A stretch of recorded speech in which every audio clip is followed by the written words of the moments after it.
बिस्मिल्लाहिर्रहमानिर्रहीम।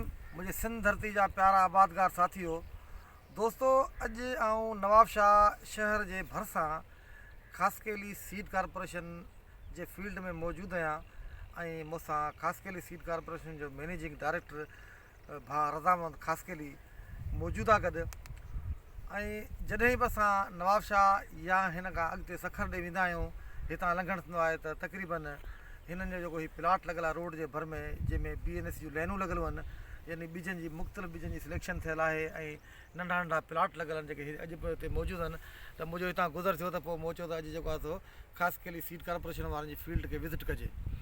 ऐं तमामु महिनती माण्हू आहे। नयूं नयूं जिन्सूं जेके आहिनि से ख़ासि तौर ते काटन जूं ऐं कणिक जूं जेके से मुतारफ़ कराईंदो रहियो आहे पंहिंजे इलाइक़े में। ऐं असां बि जेको आहे सो जॾहिं बि कंहिं नई शइ जी ज़रूरत पवंदी आहे त रज़ामंद खे फ़ोन कंदा आहियूं त हीअ शइ असांखे खपे। त अॼु जॾहिं हिते पहुतुसि त हिन प्लाट ते जेको हिन जो मुंहिंजे बैक साइड में हीअ BNS लाइन लॻी पई आहे, त हीअ उहा माना जिन्स मूं ॾिठी जेकॾहिं हिन जा तव्हांखे संग ऐं ॾेखारिया त हिन संगनि में घर जेके आहिनि से 20 ऐं 25 जे विच में आहिनि। 22, 23, 22, 23 हर हिकु जेको आहे सो पंहिंजो संग में हीअ घर आहिनि ऐं 4 दाणा जेके आहिनि संग में लॻा पिया आहिनि। ऐं इहो तव्हांखे ॿुधाईंदो हलां त हीअ जेको आहे पंहिंजो फी माना ॿूटे में हीअ जेके टिलर्स जो जेको तइदादु आहे इहो बि हुन सां ॻणप कयो आहे त माना हीअ 15, 20 हिन खां 25 ताणी जेको आहे सो हिननि में टिलर्स पिया आहिनि। ऐं हिन कणिक जो कदु वॾे हुअण जे बावजूदि बि हिन में लाजिंग वग़ैरह किथे नज़र मूंखे कोन आहे, या त कोई किथे किरी हुजे। रज़ामंद भाउ, तव्हां हिन कणिक जे बारे में ॿुधायो त हीअ सोर्स किथे जो आहे ऐं हीअ अप्रूव्ड आहे, नॉन अप्रूव्ड आहे या प्रोसेस में हले पई? जी, सभ खां पहिरियों दोस्तो मां भाउ मोहम्मद ख़ान जो थोराइतो आहियां, जेके जॾहिं बि नवाब शाह खां गुज़र थींदो आहे त इहे असांखे पहिरियां फ़ोन कंदा आहिनि त असां तव्हांजे फार्म जी विज़िट कंदा आहियूं। ऐं को साल आहे जेको भाउ न ईंदो आहे न त असां हिनखे सदाईं सलाहींदा रहंदा आहियूं तव्हां असांजे फार्मनि ते अचो ऐं ॾिसो, इहा हुनजी महिरबानी आहे। अॼु जिते ही बीठा आहिनि असांजे ख़ासि सीड कॉर्पोरेशन ते, हिते असां वटि जेको आहे सो हिकिड़ी वैरायटी पंजाब जी लॻियल आहे नई, ऐं जंहिंमें असांजो ॿिज घटि आयल आहे, 12.5 किलो आयल आहे जरेब खे। ऐं बाक़ी असां वटि 13 वैरायटियूं हिते सिंध जूं मुख़्तलिफ़ लॻियल आहिनि, जिन में टंडे जाम जूं आहिनि, WRI सकन जूं आहिनि, जेके कमिंग सून वैरायटियूं आहिनि ऐं बहितरीनु वैरायटियूं आहिनि। जंहिंमां 14 जिन्सुनि मां हिन वारे असांजे अगरि थोरी घणी रस्ट आई आहे त उहा TD1 में आई आहे।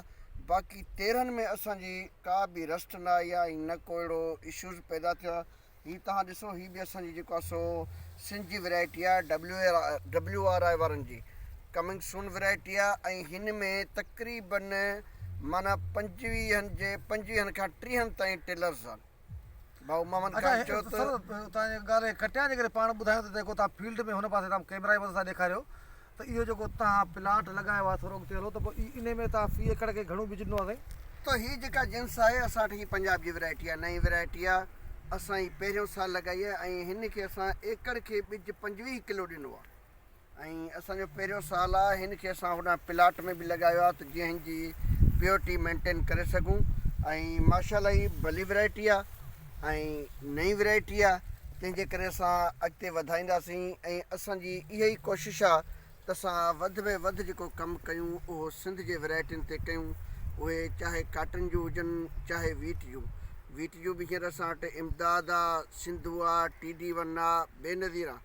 ऐं जॾहिं त असां वटि काटन जूं जेके हुयूं उहे CCRI सकन जूं वैरायटी हुयूं, किर्स 585, किर्स 129, किर्स 682 ऐं 533। त जिन मां असांखे टॉप जेका खईं उहा किर्स 682 52 मण ॿी एकड़ यील्ड ॾिनी, जेको ॿिज असां वटि हींअर बि मौजूदु आहे। ऐं ॿिए नंबर ते आई किर्स 585। तंहिंजे करे असां पंहिंजे दोस्तनि खे इहा गुज़ारिश कंदासीं त आबादगार भाउरो महिरबानी करे ॿिज पोखे फ़सुलु खणी पोइ आज़माए ॾिसो, जेको ॿिज तव्हांखे पैदावार ॾिए उहो पोखियो। बाक़ी ईअं फेसबुक वारनि हवाई ॻाल्हियुनि ते न हलो, जेको 15 हज़ार जो कटो मिले थो, बराए महिरबानी करे पाण खे फुराइजो न, पहिरियां लॻाए ॾिसो, ज़रूरु लॻायो, हिकु बैग लॻायो, लॻाए पोइ जेको तव्हांखे ॿिज पैदावार ॾिए उहो ई लॻायो ऐं तकड़ ऐं जल्दबाज़ी खां मुज़ाहिरो न कजो। महिरबानी भाउ मोहम्मद ख़ान तव्हां। आबादगार साथियो, तव्हां जेके आम तौर ते ॻाल्हि कई वेंदी आहे त रुगो पंजाब जी ॿिजनि वारियूं कंपनियूं कमु कनि पियूं, पर जॾहिं असां हिते BNS लाइनूं ॾिठियूं आहिनि, माना जेके बेसिक सोर्स जेके आहिनि मुख़्तलिफ़ वैरायटियुनि जा, त इन मां लॻे थो त इहो तव्हां भुल कढी छॾियो त सिंध जूं कंपनियूं कमु कोन पियूं कनि हिते माफ़ु कजो हिते नवाबशाह जहिड़े शहर में बि जेको आहे रज़ामंद ख़ासि करे अहिड़ा माण्हू मौजूदु आहिनि जेके बिल्कुलु जेको आहे सो वणनि तोड़े कणिक जी वैरायटियुनि ते माना बाक़ाइदे जदोजहद कनि पिया महिनत कनि पिया ऐं नयूं नयूं शयूं जेके आहिनि से तव्हांखे मुतारिफ़ कराइनि पिया जीअं तव्हां वधि में वधि पैदावार हासिलु करे सघो। तव्हांजी वॾी महिरबानी।